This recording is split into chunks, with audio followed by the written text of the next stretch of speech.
Well, a few months ago, it made big news across the world. Here was the headline.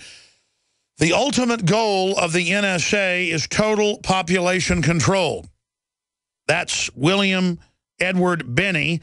He's the former technical leader for intelligence with the NSA. That's at the very top of it. Before becoming a whistleblower in late 2001, after more than 30 years with the agency, Binney has been described as one of the best analysts and code breakers in NSA history. Binney continues to speak out about the NSA's data collection policies and continues interviews in the media.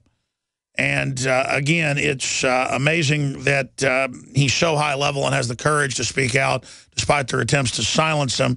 Exposefacts.org has some of his information there.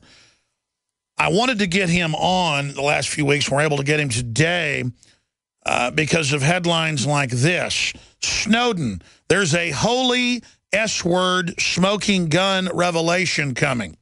Whistleblower says government believes it has information that would be the death of them all politically. Well, then please release it because we've got a bunch of totalitarians running things. And he told Wired Magazine that. William Binney just came out with a group that I know is associated with people high up in the government and top analysts like Ray McGovern. Ex-NSA director, U.S. intelligence veterans write open letter to Merkel to avoid all-out Ukraine war. Now the former ambassador to Russia has gone public saying the West is starting the war and has destabilized Ukraine. That's just the truth. So I want to get William Binney's breakdown on that.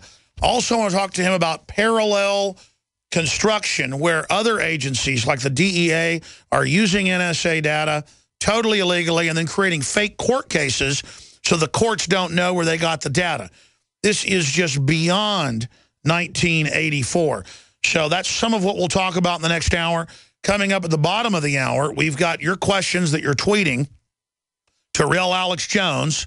We put a hashtag out there, so you can tweet your questions to William Binney. We'll also take a few phone calls, specific questions for him, 800-259-9231. 800-259-9231. Specific questions for William Binney. Mr. Binney, you heard me throw out that grouping of questions. Would you like to answer one of those first, or what do you think is most important that's currently happening right now? Well, to me, what NSA, all the data NSA is collecting and being used by the police forces is really the most threatening situation to our constitutional republic since the Civil War. So to me, that's the most important thing, because it affects everything we do. It involves everything that everybody in the country is doing. So, I mean, that's contrary to the founding documents of this nation. Well, you're absolutely right. Last year, we were given secret documents from Homeland Security sources in Seattle. They were putting up their own cell towers, letting the local police even have access to it, grabbing everyone's data. Now I see headlines in CBS News, you name it, going, no one knows what the mystery cell towers are, but it's not the government because it's illegal to do that. I mean, we know what's going on. Can you speak to that? Well, I think that's part of that is gathering information on movement of individuals. I mean, that's how you can track people moving around, by basically putting up false towers and getting everybody to ping off your tower. That way you know they're in the area. And you can monitor who they are and map them over time by the machine access codes that they have and the phone numbers and things. So it's not a matter of it's not a matter of them guessing anymore. They just track everybody, and it'd be a simple problem to align them, with a program, compile them and track everybody individually. And all you have to do is point to them and say, "Where have you been for the last month or two?" And you can see what you've been doing. That's right. It's so good to talk to somebody that knows all of this and knows more than I even know, because I mean, I look at what's open source public every day. A decade ago, the British put these up in London as a beta test, as you know. They also did it in Berlin. They tracked everybody in real time for years. It's totally illegal. Now they're building this grid at billions of dollars of expense. for their own internal communication system as well, cameras, microphones, live time tracking of the cell phones. And then when the public says, what are these? They go, gee, we don't know. Yeah, right. Yeah, if you believe that, I have a bridge to sell you. Exactly. Crazy. Wow. Tell folks what parallel construction is, and why did you, I mean, obviously you can't talk about a lot of it, but why did you leave the NSA when you were one of the top people, one of the directors of it? Well, I left in October of 2001 because they started spying on everybody and assembling information on everyone in the United States, and it went first with phone numbers and then went into the Internet later on and very shortly thereafter. So it was very clear to me that they were pulling together all this knowledge as like a super Stasi state, basically. So NSA was becoming the new Stasi agency, you know.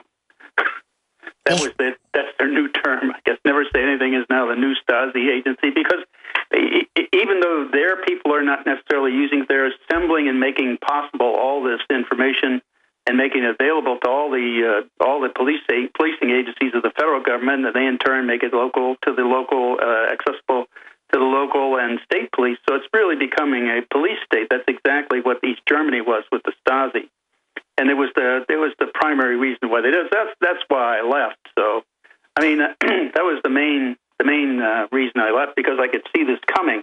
And parallel construction is the use of is how the police forces, federal, state, and local, use the NSA collected information, which fundamentally is not acquired with a warrant, and so therefore it is all inadmissible directly and inadmissible in a court of law.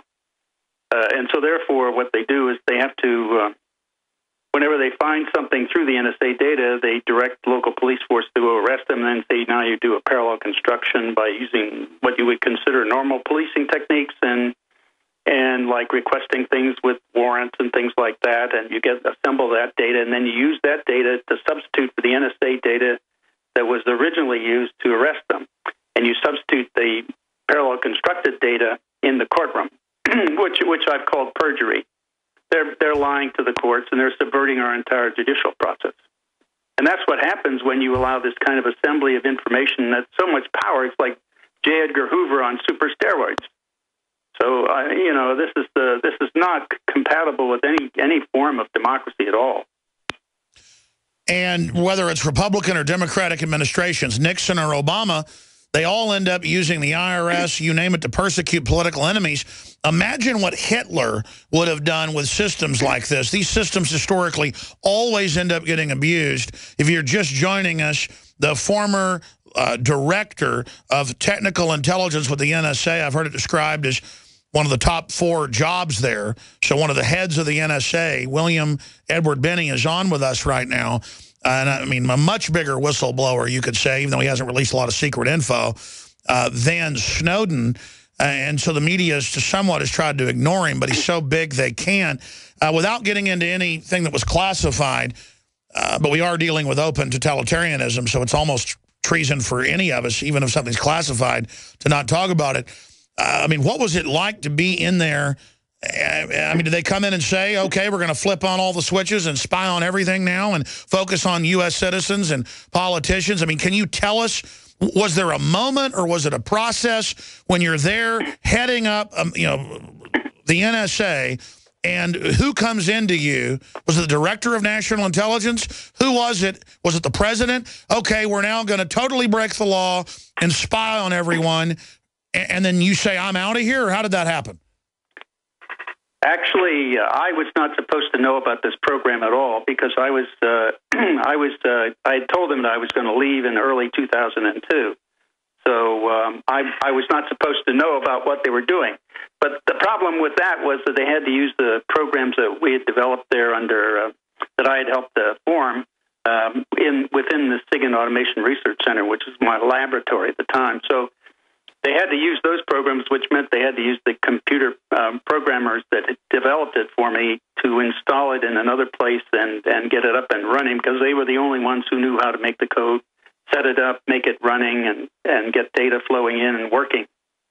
So when they did that, they kept it all very secret, even inside NSA. And the reason, of course, was because it was an impeachable act. I mean, after all, spying on the U.S. citizens was a violation of the FISA laws. They were keeping the courts out of it. They only informed 4 people in Congress, you know, the chair and ranking members of the House and Senate Intelligence Committee, one of which was Nancy Pelosi, and that's why she later on said that the impeaching George Bush is off the table, because she had agreed to these programs from the beginning. So they were keeping it very secret, even from Congress. They didn't want any opposition, because when that basically was the Total Information Awareness Program that was started in 2001. Admiral Poindexter. And if you remember, Admiral Poindexter came out in, I think it was 2003, advocating a TIA program, Total Information Awareness Program. And that's when everybody came down on it and terminated, and that's what Congress's reaction. So when they saw that reaction, they continued to see that they were, from their perspective, they were making the right decision by keeping it secret. It's just like their secret agreement their secret interpretation of Section 215 of the Patriot Act. The fellow who wrote the Patriot Act, Representative Sensenbrenner, has already gone publicly and said that he never intended them to be able to do what they are doing, this bulk acquisition of information by using that Patriot Act. Well, that's violating the intent of Congress, and yet they're still doing that, and they're not spelling out. They're afraid to spell out to the American people exactly what they're doing and what their interpretation is of these laws that allows them to do it. They simply are assuming that if the Congress keeps passing these laws, then that's tacit agreement with what their secret interpretation is. And they don't have the guts to come out and tell the American people out in the open what they're doing. So that's the real problem. Well, you're right. That was a major, because I was on air at the time, when Poindexter wrote the op-ed for the New York Times called Total Information Awareness. He said, your credit card, what you eat, where you go, everything you do, when you go to school, everything will be tracked in live time or the terrorists will kill you. People went, whoa, this is 1984, and you want private companies to run this? No way. So there was a backlash. So they tried to openly sell that when it blew up in their face. You know, as you said, they just went forward with it. But the biggest thing for me here is it's come out in England, as you know, that they've got the same system, and they use it against the parliament. The bureaucracy does. I mean, this is being used. This is not to stop al-Qaeda or ISIS. This is pointed directly to American people. And now we've gone from it being secret to it being public, and then nothing's being done. I mean, where do you see this going? Yeah, well, I see this as a very sad state of affairs. This is not the America I grew up in. I tell you, I could never understand why people would tolerate this kind of stuff. I've been advocating, if these bozos keep reinforcing by passing the same laws over and over again, that we, the people, should fire them, get them out of office because they're incompetent and they're not living up to their oath of office. We need to get rid of them. I mean, it doesn't matter, Democrat or Republican. I mean, I'm not in. The party has nothing to do with it. It has to do with whether or not you subscribe to the foundations of this country. Well, I remember listeners sent me the link to thomas.loc.gov in 1998 and said, look at this. He was an engineer. Engineers would feed me info.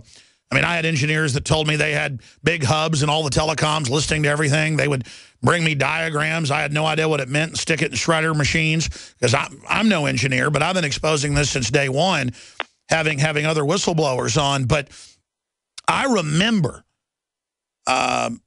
seeing this information and finding it so hard to believe, but reporting on it, and now it's just out in the open. And I remember being sent documents that they had done a grant for Austin to put up 1,000+ hidden microphones to listen to people.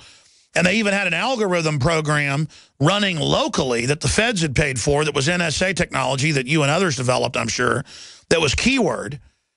And it was all there in the federal grant, just admission of microphones, key logging or word logging, whatever you call it. And I went on air and covered it, and people couldn't believe it. Then a week later, the local paper ran a big story whitewashing it, going, no, it's gunshot detector microphones. But the grant said it was microphones to listen to people. And then now this year, they announced nationwide they're putting microphones in, hidden in street sculptures. And it's in the Chicago Tribune, but they don't call it microphones. They go, the data clusters pick up wireless, environmental hazards, and listen to audio for signs of trouble. So it's just this mainlining of a 1984. Mr. Binney, as a former director of one of the major areas of the NSA, I mean, microphones hidden is 1984, is it not? Yes, I mean, of course, it's not just the microphones with the audio and looking at video, for example, those things, but it's also all the electronic backgrounds that goes with it. Anything you're carrying with you, like a cell phone or any kind of transaction used with any kind of document, like your credit card transactions and all those kinds of things are all assembled, and that all becomes a profile, basically, of you. And by the way, they keep saying, well, we don't build profiles of people. No, they don't. The software does that. I mean, once you put the data in the base, it builds relationships, and that, in fact, is the profile. So anytime they want to look at you, all they have to do is point at you and say, give me his profile, and you get it. So it's not a matter of them not having it. They have the profile on everybody. And it's not done by people. That's another word game they play. They play all kinds of word games with people. You know, it's like we don't consider anything collected unless a person looks at it. Well, that doesn't stop them from collecting everything about everybody in the country, and that's what they're doing. And they're doing it through a program called Fairview, which is the main input program they have. If you go on the web and do a Google on Fairview, and NSA, you'll get the slides that'll show you there's like 80 to 100 tap points inside the continental United States, the lower 48 states, that show where they're tapping and collecting information off the fiber optic network.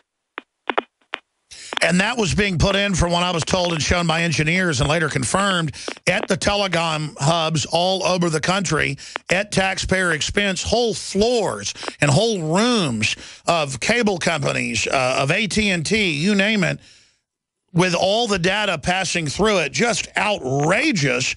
And then Bush walking around on TV in 2006 saying, oh, we don't listen to anybody in America, and playing the word game that the computers do when they can go open your profile up and see the whole menu of everything you do laid out, what movies you see, what books you read, all your emails. Google admits they open your emails and read it. Sir, what do you make of Amazon and Google and Microsoft and Apple and all of their admissions that they are data mining and using and selling the data? I mean, it's not just the NSA. Well, I mean, I look at that also as the same as it's not as bad as the government, because they can't come arrest you or do violent things to you. But I mean, it's still a fundamental violation of privacy rights of individuals. I mean, and that's against, I believe, the Electronic Privacy Acts, Electronic Security Acts, and all that stuff that all were existing laws to try to give privacy to people in their electronic age. So, I mean, it's fundamentally, I don't think they should be allowed or permitted to do that either. I totally agree with you. And expanding on that, what do you make of Kate Upton and all these stars with sex tapes and naked photos that they thought it was safe to send sex videos around or naked photos on an Apple cloud? What do you make of this whole cloud revolution? Well, it's just it's just another means of accessing more data about individuals. I mean, anybody who puts information out there should assume that it's being scarfed up by the NSA. And then made available to the FBI and DEA and other government agencies. Are our courts fundamentally now completely bankrupt if for a decade they've been or more creating fake cases with data they stole and then they lie and perjure to the court? I mean, that sounds like most of these convictions should be overturned. Yeah, that's right. I mean, and even the Solicitor General had to lie to the Supreme Court to get the case, Amnesty International versus Clapper thrown out, and that was again challenging the issue of NSA collecting all this data without a warrant. And the Solicitor General lied to the court, saying that anybody where this data was used against them, either in a court or wherever, they would be told, and that was simply a lie. And so now they're trying to scramble to figure out what to do about that. All the past thousands of cases that they've done this way. I think they're going to write those off and say, well, that's just collateral damage. Well, that shouldn't be. I mean, it's a violation of the Constitution, the foundation of this country. If our government wants to do that, if they want to violate our Constitution or change it, there's a process to do that, and they should follow that process. Create an amendment, get it past Congress, send it around to the states to ratify. I mean, that's the procedure we're supposed to do. But our government is taking a totally different, very, very ugly path. A totalitarian revolution is really what it is. William Edward Binney is our guest. I'm going to come back and ask him about that famous statement of Clapper, the director of intelligence, to Congress saying, we don't spy on Americans, we don't collect any data. That's like saying the sun didn't come up. I mean, it's just, they're bad guys. I mean, that's what they are. They're villains. It's not being done to protect us. Exposefacts.org, William Binney. And by 1996, as a libertarian promoting liberty, I had police chiefs contacting me in major cities, emergency managers, engineers, who were aware of all this stuff going into place behind the scenes. And I would go on air and talk about it, so I would get sent more data. Then I got syndicated. That's the reason I realized how much trouble we were in before a lot of other folks, was because a lot of people out there in the system who knew more than I did were basically using me as a conduit to get stuff out to the public. So I can't take credit for being light years ahead of everybody else. But now we don't have an excuse. This stuff is out in the open thanks to heroes like William Edward Binney, who can make a lot of money working for the private contractors and the big companies that are making tens of billions of dollars a year milking this. 800,000 people, the Washington Post reported last year, 840-something thousand, have access to all this spy data. And I'm no engineer, but I am a geopolitical researcher. It just sounds like insider trading, people harassing friends and family. It sounds like a way to corner markets. It sounds like a way for real terrorists or criminals to know if the good guys are after them. It just sounds like a devil's workshop on steroids with a helping of PCP to have 800,000 contractors in this. And now we know the NSA has used this stuff in other agencies. Because remember, this is given to dozens of other agencies, federal and state, to then just go out and harass their wives, their husbands, their neighbors, their competition, to plant stuff under Sneak and Peek and the Patriot Act on computers. I mean, it's just a Pandora's box of making us insecure and destroying our free market. Again, I'm not some 200 IQ super brain like William Binney, who headed up their major technical department and director of technical intelligence. I mean, that's the actual, to use a Starship Trooper analogy, brain bug. Okay, but just at my gut level gestalt, sir, did I hit on anything that is important, what I just said? Oh, absolutely. I mean, that's the whole point is that this is drifting toward a government, a central government that's like J. Edgar Hoover on super steroids. They have the knowledge and background of virtually everybody in the country, and that gives them a basis for blackmail and influence peddling. So that's the way they can get things done, leverage against individuals and make sure that, like, for example, when Nancy Pelosi said impeaching George Bush is off the table, the leverage he had was she was a part of these programs, so she'd have to impeach herself. So they get everybody to be part of it, including local police, and now they're all part of the cult. Exactly, and now they all have to defend themselves. Otherwise, they all fall. That's how Julius Caesar took over Rome. I mean, this has been Sir, is this not an orchestrated, diabolical plan, then? It sure seems that way. At least it's being done, and the administrations as they come in keep perpetuating it. Well, I mean, from Russ Tice, who was a former also an NSA whistleblower, he has been saying that for a long time that they've been transcribing phone calls and conversations and emails of U.S. representatives and senators and judges in the federal courts as well as the Supreme Court. Well, that's now come out. The CIA is spying on the Senate. Yep, and that's just CIA. NSA is much more powerful at that. So that just means that they're assembling all that blackmail information for leverage.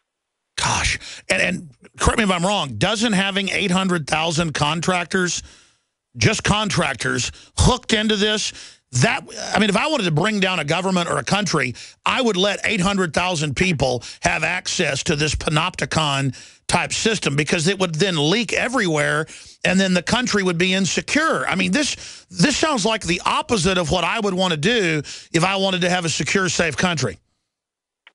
Yeah, that's exactly correct. I mean, I objected to this in the late 90s when they first started doing this outsourcing to contractors. I was objecting to it then because I didn't think it was a smart idea to do that, just under the principle of exporting, giving away your trade secrets as a business to companies. And that's fundamentally what it is. It's you're giving away the trade secrets, how you acquire data, how you look at data, that kind of thing. And that's exposed to all these contractors. And imagine how easy it is for foreign states and foreign corporations to then penetrate and compromise the contractors. Yeah, that's right. That's happened any number of times down through history. I mean, that is a kind of a weakness that, they could even hire the contractors too. Later on, after their contracts were done with NSA, they could hire them as contractors over their way too. Although, they do have a non-disclosure agreement that says they won't disclose anything they've discussed. I mean, they take with them the knowledge of what they experienced while they were there, and they can apply that knowledge and techniques to other things without actually compromising what they were doing at NSA. Incredible. But effectively, it means the same thing. I mean, you're still giving that expertise away. It's amazing to get your insight here on air. William Binney is our guest. I want to go to some phone calls, 800-259-9231, specifically questions for the highest level NSA whistleblower of all time. He was in the top 4 position there. Some say even the number 3 position, the director, the technical leader for intelligence with the NSA. I have a whole bunch of Twitter questions from Real Alex Jones here for you, sir. But first off, anything else you'd like to add before we go to these calls? I just think we as a country and we as a people need to decide whether or not we're going to continue to tolerate this. I don't think we should. I mean, this is not consistent with our founding principles. We need to make this a major issue in the upcoming election in November. And when the politicians come around to solicit your votes and talk to you and all, you should raise these issues with them and say, look, if you don't start facing up and starting to live and protect and defend the Constitution, we are going to fire you. And we need to pass that message to them very strongly. Otherwise, they're going to sit there and drift along and do whatever they want to do. You have to threaten them with their jobs. That's the only thing that will make them do anything. That's what I think we need to do. I mean, I don't see any other way out of this. Sure. I totally agree with your statement there. R.C. Patterson asked on Twitter, he says, Mr. Binney, any advice on how to mess or scramble the profile data with NSA is doing on us, i.e. web credit, purchase, etc.? I would just say everyone always thinks about how to get around it. How about we politically change it and stop the whole thing that's wrong? But until we get there, what would you do to protect your private information? Actually, I do absolutely nothing. And the reason is because there's virtually, I'm a target, and so there's virtually nothing I could do anyway. So anything they wanted to get from me, they could actively attack my computer to get it, or do other sneak and peek kind of invasions of my house, like the FBI normally does. They do sneak and peeks to implant things in the house to listen to you and all that kind of stuff. So I know I'm a target, so therefore I don't really try to do anything at all. In fact, I don't want to, because I want them to know everything I'm saying about them. I'm the same way. I have the exact same policy. Yeah. Well, so I really don't know what anybody could individually do. I mean, I wouldn't. As long as you don't become visible to them for some reason or other, they won't target you. I don't think they'll look at your profile. But if you do something that irritates them, why, they'll call up your profile and start looking at you, though. So I don't, and I'm not sure really. I mean, you could try to use Tor. Tor is an annoyance to them. It helps anonymize what you're doing on the web. That is some impediment. It causes them some difficulty. And if they target you, of course, they can go around that. So one way to do it is jamming it with disinformation, garbage, just creating totally random profiles, just doing weird things. That'll create kind of plaques of clouds that will, I think, alter the profile. But I'd say let it. Look, it's criminal. It's illegal. And have the profile full of stuff exposing them so they're aware with their sample rate just how many people are awake to them. Yeah, that's what I try to do. I make sure anything I say, if I refer to them, I refer to them in a way that makes it perfectly clear what I think of them. Well, it's organized crime in a revolution against our civilization. I mean, do you agree with that statement? They have organized in a racketeering operation to openly violate everyone's rights en masse, lie about it, get caught, and keep lying. Well, that certainly is an analogy that would work. I mean, I don't think they've taken the final step. Like, they haven't done what the Stasi does, like incarcerate you. But they discredit you and kind of try to embarrass you and get you out of the way. They just don't put you in the gulag or something. You know, that step has not been taken yet. Well, I mean, they're starting to try. Yeah, that doesn't mean it can't be. Absolutely. Look at Dinesh D'Souza and his film. Yeah. Let's go to a phone call. Again, William Binney, who is a real hero, is our guest. Catherine has a question. Go ahead. Yeah, actually, I do. I have a question for Mr. Binney. I'm from Canada, which is not from USA, but like geopolitically speaking, I'm scared that Russia's going to like trench over the border. There's no oceans. There's no nothing to stop them. What are we like? Should we be worried in Canada about Russia like marching over the Arctic? Mr. Binney, you have had some things to say recently about the Russia situation. Russia is saying that they may take part of the Arctic that borders them. I don't see Russia in an offensive mode right now, but maybe you can correct me. No, I don't. But this is also one of my I'm actually an NSA advocate. Okay, but I'm an advocate in the form of doing the right thing. Now, what's happened is when they went to this bulk acquisition of data that's diverted the effort and intensity and investigation into areas that aren't relevant to anything that's important, and that takes away from other areas like being able to watch the militaries of the Russians or any other country. And it reduces the capacity to do intelligence and to acquire and smartly assemble intelligence about those targets. So that's hurting our ability to understand what they're doing or what they're intending to do. Well, that's what I was saying earlier, just as a layperson. When you're spying on 320 million Americans, how on earth could you be watching the Russians? That's the point. But actually, it's even worse than that, though. It's probably on the order of somewhere between 3 and 4.5 billion people around the world. Sure. 300+ million U.S. citizens, but the rest of the people in the world too.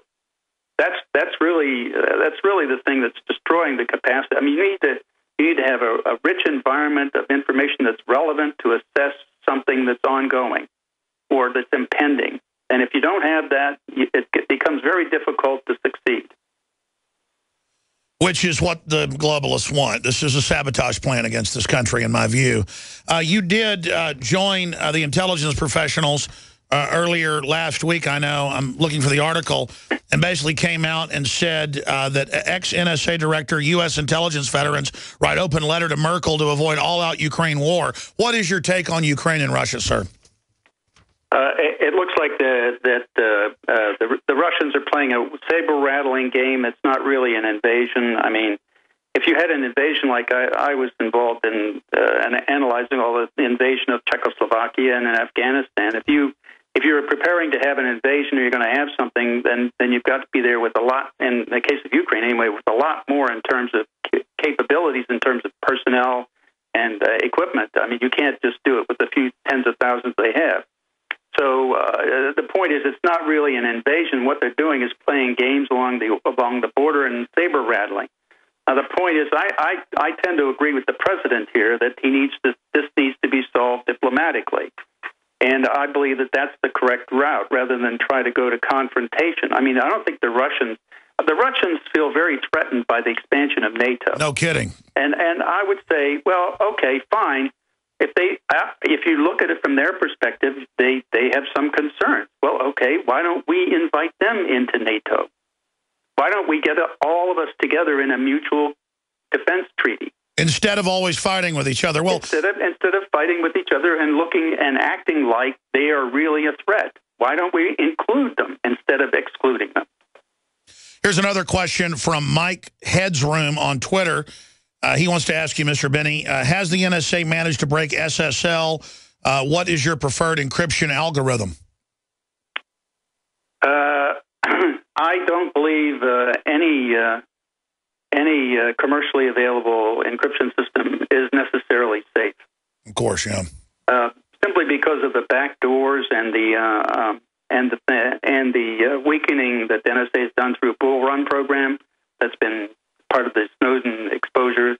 They had the Bull Run program to weaken all the encryption systems. That simply meant they give them weaknesses in the keys or in the way keys are generated. Well, don't they just pressure the developers to give them back doors? Yeah, that's right. Yeah, that's right. And that's how they get it. And my point is that you can take some very simple, you could use whatever is commercially available as a kind of a community cipher that you could use. But underneath that, you have to come up with some variation of your own, so that when they go through assuming that they have the right keys and everything when they're breaking all these things, they end up with a mess. Wow. So that it's basically layers of complexity is what I'm and one of those layers can be a very simple thing, like you simply take the binary stream of a text that you're trying to encrypt and just transpose the bits in a pattern. And that destroys the integrity of the text. So that even if they have the correct key coming through the different layers of encryption for you, they still end up with that transposed mess, and they can't recognize it. So that's one way of that I had proposed of defeating bulk or the brute force attack on a system, just assuming a whole trillions of keys and going through keys and trying them to see if you get any partial text. Well, in that case, if you do that bit transposition, that destroys the integrity, so that any partial text you would get under any key assumption under that brute force attack would be absolutely wrong. Amazing. Stay there. This is incredible. We have more questions. And just because the majority of folks want to be decadent slobs doesn't mean the rest of us have to be slaves to this. William Binney, top NSA whistleblower, is our guest. Truth, Justice, Liberty on Twitter, handle Occupy Earth Now, says, do you know anything about Israel having direct access to NSA data? I know some of the phone company caller ID systems do go back to Israel, and then that goes back to the infiltration via contractors by other governments. William Binney? There are, of course, international relationships, and, of course, that's been published again by the Snowden material that they have relationships with Israel, but in general, any exchange of information between any of those parties is done separately. It's not. No one has free access to one another's databases. But those things are held kind of privately. If they want to share something, they put it off on a separate data set, so that they can access that. So it's not, they don't have direct access. Sure. We just saw the hack of the Apple Cloud. I wonder if there's been hacks of the CIA or NSA that we don't know about. Well, supposedly they have a closed network. You know, that's what NSA claims they have. And I think for the most part they do, but, you know, it's really, I mean, how many things are certain in this life? You know, that's the problem. They have very bad documentation of their network. In other words, one of the main things you have to do to ensure cybersecurity is you've got to have good documentation of your network, and that will tell you how people could access any of your components inside your system. And then you need to define what you want to protect, and then you surround and build within your system a protection system, you know, covering that. But those are two things that most NSA agencies in the U.S. government do not have. They don't have a good set of documentation on their network. Sure, plus a lot of the really chips. Don't know. Sorry, go ahead. But I mean, they have designed it that they wanted it closed. Now, whether it effectively is another question, okay? Absolutely. So, yeah. Wow. I can't really say for sure what is and what isn't there. Tyler in California, you're on the air. Go ahead. Hey there, gentlemen. I had a question for Mr. Binney, and obviously I have probably a million questions I could talk to him It's fine. Go ahead and throw your question out. Most important thing with the anniversary coming up of 9/11, I think that we need to look into what's going on with the continuity of government. And I'd like to know Mr. Binney's opinion. If Sure. What about coup d'etat by COG, kind of a reverse Valkyrie? We know that FEMA and others have basically set up their own governing system in the name of COG, but then that can be used to have a coup against the people. Well, I, of course, would certainly not hope that would never happen. I mean, you have to do, of course, you have to have ways and means of protecting yourself. That's for sure. I mean, and I believe that for example, the Congress has a police force that guards them, and which, in case of CIA, if they really wanted to do something that I don't think would be effectively an effective deterrent. But most of the people I know in CIA or any of these other organizations, at least the people at the working level, would never tolerate any kind of move like that. I mean, these people are really, most of them are very dedicated, honest, patriotic people. They would never do that. Exactly. Like that. They're compartmentalized, though. Yeah, it's the management of these agencies is a real problem. Absolutely. You're a true patriot. I was just wondering if is Obamacare and all the other agencies, do they actually know what their right hand is doing? The left and the right hand. That's a good question. I mean, Obamacare admittedly surveils all your medical records, and it just seems like everything is some new data snoop. Yes, I don't believe they have. It's not really. It's such a mess. I don't think they're really that coordinated. But I think they've certainly they certainly are trying to do something. But I think it's again a matter of collecting information on individuals. That's really what their whole objective is. So, I just think they're not very competent individuals at doing this kind of activity. I really don't. I don't think they have the competence to do it. End Prism on Twitter asks you this question. He says, is PRISM a weapon against the people in the United States? How is it a weapon? I would expand that question and simply say, is the NSA now basically operating as an enemy of freedom in this country in a corporate government management coup of the nation? I would say they are fundamentally, if you look at it from a constitutional point, that's exactly what's happening. All right, there's your answer. Let's go to Woody in Washington, one of the last callers for William Binney. Go ahead. Yes, sir. Mr. Binney, what's the extent of spying on our foreign leaders like Merkel? I know some news came out about that when Merkel was being spied on. And secondly, are you familiar with the program Main Core that was instituted under the Reagan administration? I'm sorry, could you say that? He wants to know about Main Core. Main Core. No, I'm not familiar with that. But as a general rule, leadership is always a target. So the leadership of basically any country in the world is always a target. And I think as their security will tell them that they are a target and warn them to ensure that sure. they're covered, and also provide the means to help them secure their communications. I mean, they even had Bush take his own toilet around with him because foreign governments wanted to get that. Yeah, sure. They want to know everything they possibly can. I mean, it's not unique to the United States. Every country, every government, every leader of the world is targeted. All right, one last caller. Sorry to Melissa. We're going to C in Texas. You're on the air with William Binney. Hey, Alex. Hey, William. Thanks for being there. Alex, by the way, I'm a really good friend of Pat's.